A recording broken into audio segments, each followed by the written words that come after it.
Uh, Thank you, Mr. Chairman, my good friend, for calling this important hearing, and thank you to our witnesses for appearing before us today. Let me say at the outset, I unequivocally support a ban on members of Congress trading individual stocks, and that ban should extend to the co-equal branches of government as well.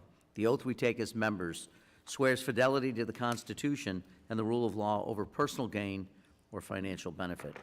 The Founding Fathers recognized the danger of self-enrichment by those in power. Sick of the unchecked corruption that was a feature of the monarchies of the time, James Madison warned against the bias in judgment that can cause the pursuit of personal gain to supersede that of the common good. In this moment, confidence in our government is abysmally low. Fostering public trust in our institutions is the absolute bedrock of the American experiment. It is what gives our government legitimacy. But that trust must be earned and kept by holding ourselves to the highest standard of conduct possible. Even the mere appearance of impropriety is unacceptable and cannot be tolerated. For years, my dear friend and predecessor, Representative Louise Slaughter, worked tirelessly on the Stop Trading on Congressional Knowledge Act referenced by my friend, the chair. The Stock Act was signed into law 13 years ago, and though it enacted much-needed reforms to enhance disclosure requirements and explicitly prohibit insider trading by government officials, there is much, much more to do. And my good friend Louise would be astonished at the corruption happening today. Regrettable, those reforms are now just Band-Aids to a gaping, festering wound. We must find a cure to this ailment. The American people are demanding as much, and many of my colleagues agree. Look no further than the panoply of bills introduced this Congress alone for evidence of that. So I want to commend those of our colleagues who in a bicameral and bipartisan fashion have put an extraordinary amount of thought and work into the varied legislative proposals designed to combat this scourge. We need a thoughtful approach to this problem, one that is comprehensive, effective, and most importantly, enforceable. Americans are struggling with an already high cost of living that's rising each day.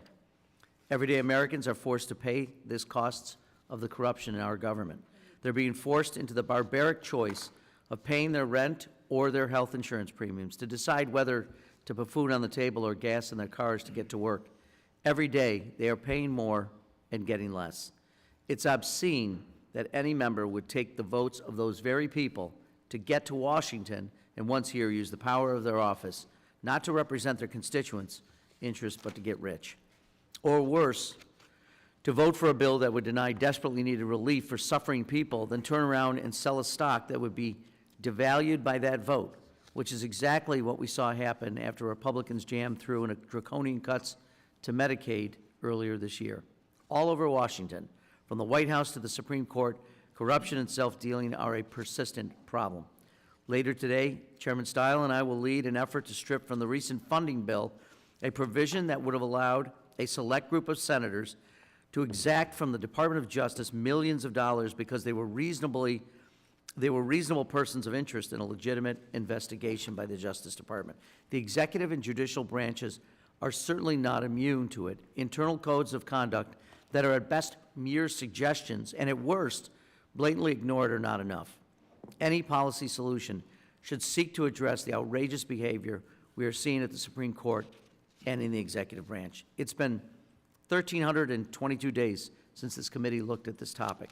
Since then, new opportunities for pernicious behavior have emerged, such as pump and dump schemes for unregulated meme coins and cryptocurrencies endorsed by federal officials that get them rich and leave others holding the bag.